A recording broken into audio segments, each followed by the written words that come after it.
My name is Timothy Watkins, and I'll be giving a speech today to commemorate George Washington Carver. The specific purpose of this speech is to bring awareness to one of the most prominent Black scientists of the early 20th century. Humility, hard work, and maintaining a positive mental attitude, along with a burning desire for a good education, can easily become infectious and leave a legacy to always be remembered.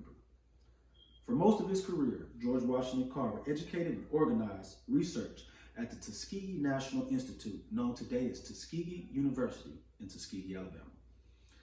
Encyclopedia Britannica states, after becoming the Institute's Director of Agricultural Research in 1896, Carver devoted his time to research projects aimed at helping Southern agriculture, demonstrating ways in which farmers could improve their economic situations.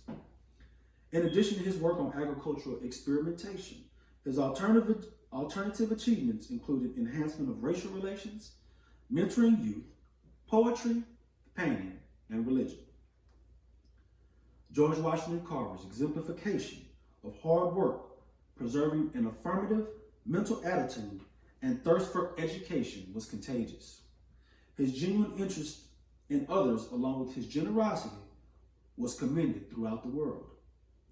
George Washington Carver was an icon symbolizing African American achievement, ingenuity, and brilliance during some of the most unfortunate and difficult circumstances in American history. To begin with, let's take a brief glimpse into Carver's childhood. George Washington Carver was most likely born in 1864, enslaved in Diamond, Missouri during the Civil War years. Like countless children that were enslaved, Carver's exact year and date of birth are unknown. A week after his birth, George Washington Carver was kidnapped along with his sister and mother by raiders in the neighboring state of Arkansas. Carver, along with his mother and sister, was sold in Kentucky. Carver's slave master, Moses Carver, was able to locate George and return him, and only him, back to Missouri. George Washington Carver was taught to read and write in his early years by Susan Moses, since no school during that time would accept Black children. He would eventually go on to receive his diploma at Minneapolis High School in Minneapolis, Kansas. For more information on George Washington Carver's childhood, it can be found at biography.com. Search George Washington Carver.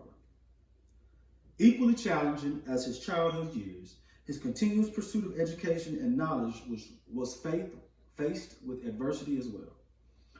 Though Carver received a full scholarship to Kansas Highland College, he was refused admittance because of his race. Carver was accepted, however, at Iowa State University and was the first Black student where he received his bachelor's degree in agricultural sciences.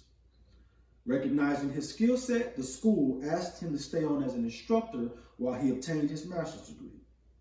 George Washington Carver was the first known African American to earn an advanced degree in agricultural sciences. Shortly after obtaining his master's degree, Carver was led to Tuskegee University, where he remained for his career, by prominent educator and founder of Tuskegee University, Booker T. Washington. These are a few of the uses of the peanut that George Washington Carver found: hand soap, mayonnaise, and coffee. George Washington Carver discovered more than 300 uses for peanuts, including chili sauce, shampoo, and shaving cream. Carver was an innovator and found several uses for the peanut in everyday products that are widely used today. For further information, you can find it at George Washington Carver's published bulletin of 1916, How to Grow the Peanut and 105 Ways of Preparing It for Human Consumption. Lastly, in addition to his many achievements, George Washington Carver's desires later in life was simply to be a servant of humanity, paving the way for a more desirable and more advanced quality of life for the South in its entirety. Carver was the first African American to have a national park named after him and the first national memorial located in Diamond, Missouri. During the Great Depression, Where poor farming practices and years of drought caused economic decline, people from all over the world asked Carver for agricultural advice because he was able to show farmers how to maximize plant production and improve soil at very little cost. George Washington Carver changed the agricultural and economic life of many poor farmers.